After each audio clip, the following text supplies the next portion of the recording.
Hi everyone, I'm Soumya and welcome to Think Basic folks. So it's been a week since UPSC Prelims 2025 results were declared, and ever since I have been flooded with messages. What's now? How to start again? What to do if the result isn't in our favor?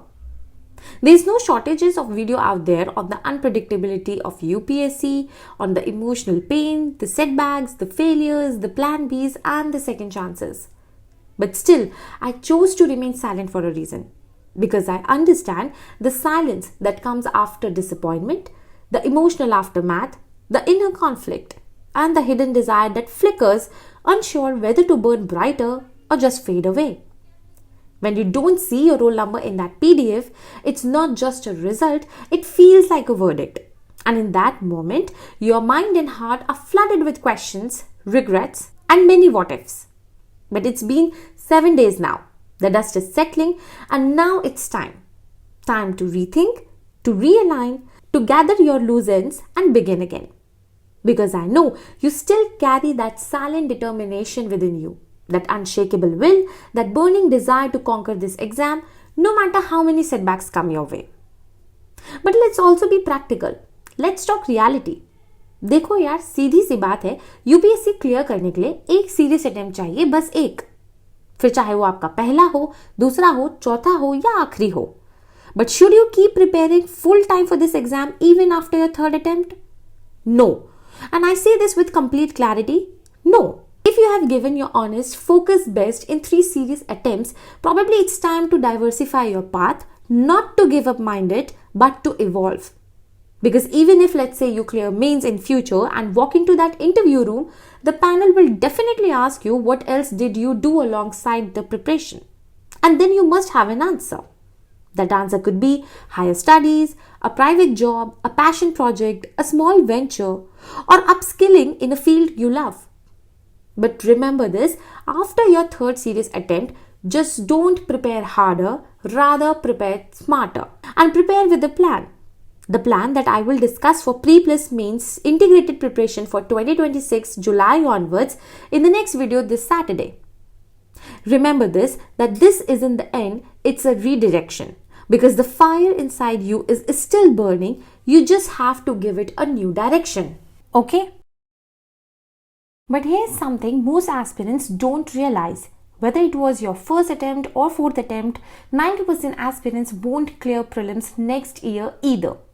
Not because they didn't try hard, but because they repeat the same cycle. Read, revise, test, repeat. Without asking, why didn't this work the last time? Why did I still fall short despite doing everything I was told to? This is the mistake. Blind repetition without reflection. So before you jump into your next attempt, here's what you need to do. Pause. Analyze your prelims 2025 performance deeply and honestly. Because the truth is, most aspirants don't even know how to analyze what parameters, what patterns, and what to look for beyond just scores and answer keys. So in this video, I'll break it down how to analyze smartly and prepare for UPSC's uncertainty in the real time. So let's begin. तो चलो अब इस video को बहुत ध्यान से समझना and yes by the end of the video I will also share with you one technique one method which every topper has discussed in their respective interviews that they followed and it made their preparation even more productive. अभी फिलहाल हम ये समझते हैं कि हमें paper को analyse कैसे करना है. सबसे पहले तो go through the 100 questions and figure out that out of 100 आपने कितने क्वेश्चंस अटेम्प्ट किए. अब मान लो आउट ऑफ 100 क्वेश्चंस 80 क्वेश्चंस आपने अटेम्प्ट किए हैं.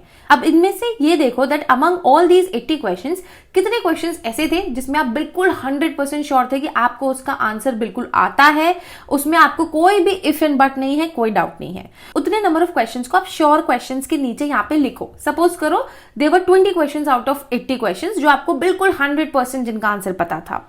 नेक्स्ट कम्स द 50% क्वेश्चंस और द 50-50 प्रोबेबिलिटी क्वेश्चंस, यानी कि ऐसे क्वेश्चंस जहां पे आपने 2 ऑप्शंस को एलिमिनेट कर दिया है और आप फंस गए हो कि इसका आंसर बचे हुए 2 ऑप्शंस में से कौन सा है. सपोज करो दैट ऐसे आपको सब मिला करके आउट ऑफ 80 क्वेश्चंस जो आपने अटेम्प्ट किए 40 क्वेश्चंस आपको मिले. उसके बाद अब देखो कि ऐसे कौन से क्वेश्चंस थे जिसमें आपने सारे ऑप्शंस पढ़ के सिर्फ एक ही ऑप्शन एलिमिनेट कर पाया और अब आप 3 में कंफ्यूज हो कि इन 3 ऑप्शंस में से कौन सा सही आंसर है, या फिर ऐसे क्वेश्चंस जिनके बारे में आपको आइडिया नहीं था ज्यादा कुछ बट स्टिल आपने ट्राई किया है, आपने रैंडम गेस किया है और मार्क किया है उस क्वेश्चन को। बिकॉज देखो प्रीलिम्स 2025 का पेपर जिस तरीके का आया था, तो ये 50-50 वाला पार्ट, ये 33% वाला पार्ट एंड ये रैंडम गेस वाला पार्ट, ये बहुत ज्यादा सिग्निफिकेंट रोल प्ले किया है in deciding the prelims cut off कि आप मेंस लिख रहे हो या नहीं लिख रहे हो। ठीक है, तो इन क्वेश्चंस को भी लिखो। तो मान लो ये भी 20 क्वेश्चंस थे आउट ऑफ 80, जिसमें आपके दोनों तरीके के क्वेश्चंस इंक्लूडेड है, 33% प्रोबेबिलिटी वाले and the random guess. Plus क्योंकि आपने 80 क्वेश्चंस अटेम्प्ट किए हैं तो आपके यानी कि 20 ऐसे क्वेश्चंस हैं जिनके बारे में आपको आइडिया नहीं है, आपने ट्राई किया अटेम्प्ट करने का बट आप उसको अटेम्प्ट नहीं कर पाए, आपको उन्हें छोड़ना पड़ा। सबसे पहले तो ये फिगर आउट करो। देखो इस प्रोसेस में थोड़ा सा टाइम लगेगा, it will take you a day, but लेकिन अगर आप अपना एक दिन इसमें इन्वेस्ट करते हो ना, it is going to make your preparation extremely productive and rational. सिर्फ बार बार वही सेम बुक्स को पढ़ने से, टेस्ट लिखने से, रिवाइज करने से एग्जाम नहीं निकलेगा, because UPSC is trying to test something different also. वो स्टेट पीसीएस के एरियाज तक को एक्सप्लोर करने लग गए हैं। स्पोर्ट्स के क्वेश्चन, इंटरनेशनल ईयर वाला क्वेश्चन आप देख लो, या गांधी पीस प्राइज का अवार्ड वाला क्वेश्चन आप वो देख लो, वो स्टेट पीसीएस के एरियाज को भी एक्सप्लोर कर रहे हैं just to create pressure on you in those 2 hours. तो इसलिए ये एक्सरसाइज करना बहुत जरूरी है एंड प्लीज हाँ, करने के बाद इस एक्सरसाइज को मुझे कमेंट्स में आप बताना कि इस एक्सरसाइज को करने के बाद आपको क्या डिफरेंस फील हुआ, कि आप क्या चीज बेहतर कर सकते थे अपने परफॉर्मेंस में उस समय प्रीलिम्स में, जो आप आज के टाइम पर रियलाइज कर रहे हो, because it has been near about 7-8 days now. So अब आप अगर अपना पेपर देखोगे ना तो आप बहुत ज्यादा अच्छे से रैशनली सोच पाओगे कि क्या हुआ, कैसे हुआ। अब स्टार्ट करते हैं कि कैसे एनालाइज करना है। सबसे पहली कैटेगरी आती है ऐसे क्वेश्चंस जिनके बारे में आपको पूरा आइडिया था, आपने पढ़ा था, बट स्टिल आप उसको रिकॉल नहीं कर पाए एग्जाम में। ऐसे हमें क्वेश्चंस मिलते हैं ना कि पढ़ने के बाद हमें लगता है कि यार ये लक्ष्मीकांत में लेफ्ट पेज में नीचे की तरफ कहीं दिया हुआ था, या फिर यार ये ज्योग्राफी की 11th वाली एनसीईआरटी में जो है राइट साइड के पेज पे ऊपर की तरफ राइट कॉर्नर पे दिया हुआ था। ये जो हमें एक फेमिलियरिटी वहां पे फील होती है, लेकिन स्टिल हम ट्राई बहुत करते हैं लेकिन हम उसको रिकॉल नहीं कर पाते। ये कुछ ऐसे क्वेश्चंस होते हैं जिनको आपने अच्छे से पढ़ा है बट आप उसको टाइमली रिकॉल नहीं कर पाए। आप टाइमली रिकॉल नहीं कर पाए तो उन क्वेश्चंस को देख करके गो थ्रू करो अमंग ऑल दोस 80 क्वेश्चंस जो आपने अटेम्प्ट किए। सपोज मैं यहाँ पे कर रही हूँ, या आपने अगर 100 क्वेश्चंस अटेम्प्ट किए, 70 क्वेश्चंस अटेम्प्ट किए, उन क्वेश्चंस को फिगर आउट करो, निकालो, और फिर ये देखो कि वो क्वेश्चंस क्या आपके श्योर क्वेश्चंस में था कि यार मैं 100% इसका आंसर कर लूंगा, मुझे पता है, अभी ध्यान नहीं आ रहा, सेकेंड आइट्रेशन में सोचता हूँ ध्यान आ जाएगा, लेकिन स्टिल वो ध्यान नहीं आया। एंड ऐसा हुआ भी कि आप सेकेंड आइट्रेशन या थर्ड आइट्रेशन में जाके उसको अटेम्प्ट कर पाए। एक ऐसा क्वेश्चन जिसमें आपको अच्छे से सारी इन्फॉर्मेशन के बारे में पता था लेकिन आपका फिर भी काफी टाइम लग गया, बिकॉज माइंडेड अगर आपका एक भी क्वेश्चन में बहुत ज्यादा टाइम लगता है आंसर करने में तो आपके कोई ना कोई 2 से 3 क्वेश्चन जरूर सफर होते हैं by the end of the paper. तो इन क्वेश्चंस को यहाँ पे लिखो, श्योर क्वेश्चंस में लिखो कि ऐसे आउट ऑफ जो 20 श्योर क्वेश्चंस थे सपोज करो, उसमें से कितने क्वेश्चंस ऐसे थे जिनको आपने पढ़ा अच्छे से था लेकिन रिकॉल नहीं कर पाए। 50-50 वाले जो क्वेश्चंस जो भी थे उसमें भी जो इन्फॉर्मेशन चाहिए इस क्वेश्चन को क्रैक करने के लिए, उसमें भी इन्फॉर्मेशन आपने अच्छे से पढ़ी थी लेकिन आप रिकॉल नहीं आ रहा, ध्यान नहीं आ रहा, बहुत ज्यादा कंफ्यूजन हो रहा है, उन क्वेश्चंस को यहाँ लिखो। Same goes with this 33% random guess वाला जो पूरा सेक्शन है, पूरा एरिया है, इसमें आपको इन्फॉर्मेशन सपोज करो आपने 3 स्टेटमेंट आपको क्वेश्चन में दी हुई है, बिकॉज ऐसे काफी क्वेश्चंस थे। मैंने एक ऑलरेडी वीडियो किया हुआ है कि यूपीएससी ने प्रीलिम्स 2025 में एक्चुअली क्या किया और वो इस प्रीलिम्स पेपर से आपको क्या डायरेक्शन देना चाह रहा है इन फ्यूचर। अगर आपने ये वीडियो नहीं देखी है तो इस वीडियो को एक बार जरूर देख लेना before starting your preparation for your next attempt. ठीक है, अब इस 33% एंड रैंडम गेस वाले एरिया में भी सपोज करो एक क्वेश्चन में आपको 3 से 4 स्टेटमेंट दी है एंड उसमें से एक स्टेटमेंट आपने पढ़ी है, आपको पता है, लेकिन अब आपको ये ध्यान नहीं आ रहा कि उसमें क्या गलती, क्या वो सही है, क्या वो गलत है। लेकिन अब आपने पढ़ी है बुक्स में, अपने स्टैंडर्ड सोर्सेज में या अपनी एनसीईआरटी में या टेस्ट करते टाइम सपोज करो, लेकिन अब आपको उस मोमेंट पे ध्यान नहीं आ रहा है कि वो स्टेटमेंट सही है या गलत है। Now you are confused because आप उसको रिकॉल नहीं कर पा रहे हो, तो उसको यहाँ पे मेंशन करो, लिखो। सिमिलर तरीके से जो नेक्स्ट कैटेगरी आती है कि आपने एक इन्फॉर्मेशन को बहुत अच्छे से पढ़ा है, ठीक है, आपको वो टाइमली एग्जाम में सपोज करो उसी पोर्शन से क्वेश्चन आ गया, आपने रिकॉल भी कर लिया, लेकिन क्वेश्चन वो एप्लीकेशन बेस्ड था। जैसे कि आपने इकोनॉमी के न्यूमेरिकल वाले क्वेश्चंस देखे होंगे ना, डेफिसिट वाले क्वेश्चंस देखे होंगे ना, न्यूमेरिकल वाले जो क्वेश्चंस थे, आप उसको सही से अप्लाई नहीं कर पाए। कॉन्सेप्ट आपको पता है, आपने पढ़ा है, रिकॉल भी कर लिया है, लेकिन आप अप्लाई नहीं कर पाए। अब ऐसे कितने क्वेश्चंस थे इन योर 100% श्योर क्वेश्चंस और इन द 50-50 प्रोबेबिलिटी क्वेश्चंस और in this random guess 33% questions, यहां लिखो, तभी आपको पता चलेगा। जब तक आप एनालाइज नहीं करोगे ना चीजों को तो आपको पता नहीं चलेगा।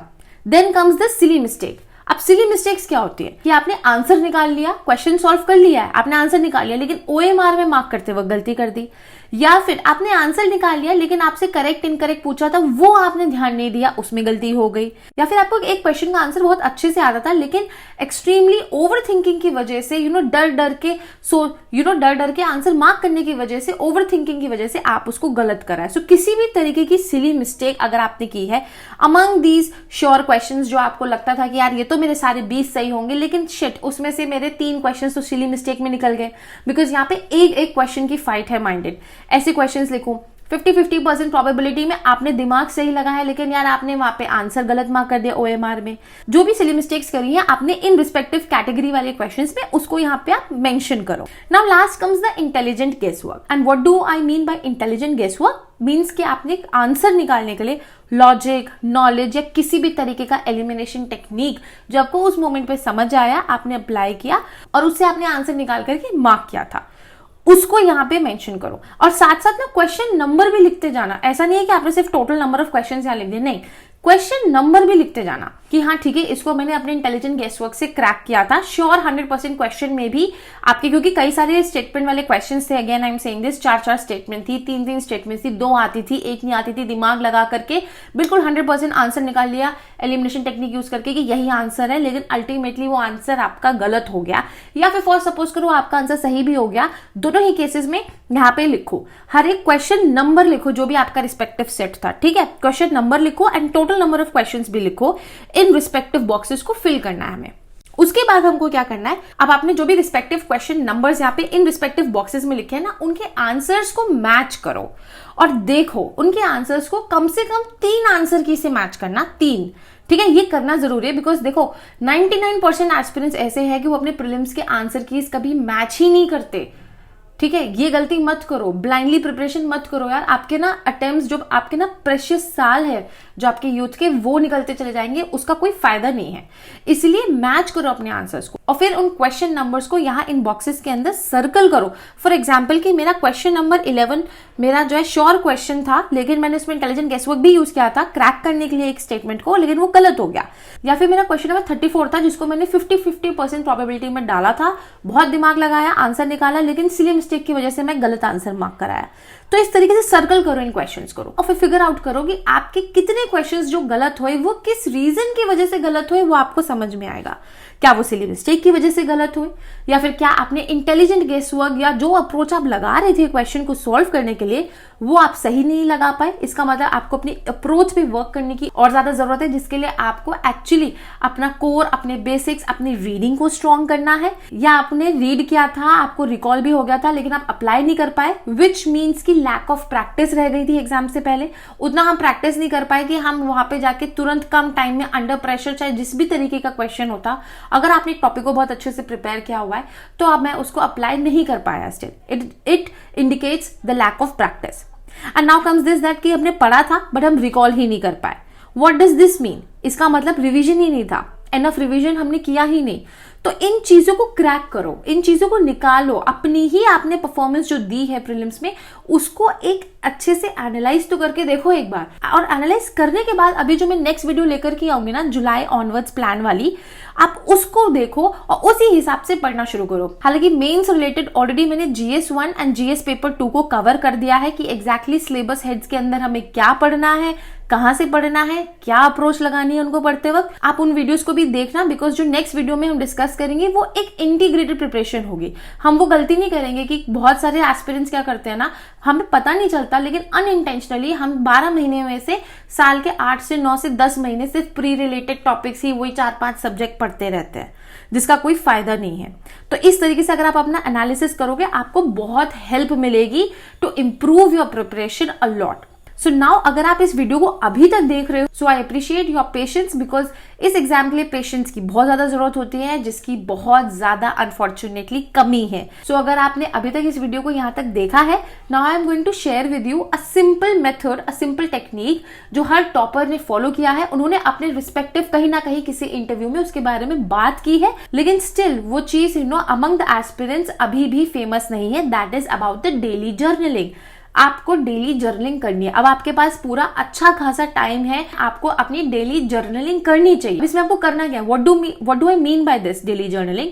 तो देखो, एक तो सिंपल तरीका होता है कि आप सिर्फ एक A4 साइज शीट लेके बैठो और हर दिन सोने से पहले 2 काम करो। एक काम तो ये करो कि आज आपका दिन खत्म हुआ तो 3 चीजें लिखो कि आपने ऐसी कौन सी 3 चीजें की जो आपको आपके ड्रीम तक ले जाने में मदद करेगी, हेल्प करेगी, जल्दी आपको ड्रीम अचीव करवा पाएगी। एंड कौन सी ऐसी 3 चीज की जिसको आप अवॉइड कर सकते थे, जिसको नहीं करना चाहिए था, जो आपको अपनी ड्रीम से दूर ले जाएगी, ये लिखना है। दूसरा क्या करना है, कभी भी नेक्स्ट डे सुबह उठ के नहीं सोचना है कि यार आज मैं दिन में क्या करूंगा या क्या पढ़ूंगा, क्या पढ़ूंगी। नहीं, एक दिन पहले रात में पूरा प्लान अप करके सो कि नेक्स्ट डे मुझे कितना घंटे किस चीज को देना है और कब कब देना है, अपना पूरा टाइम डिफाइन करके चलो।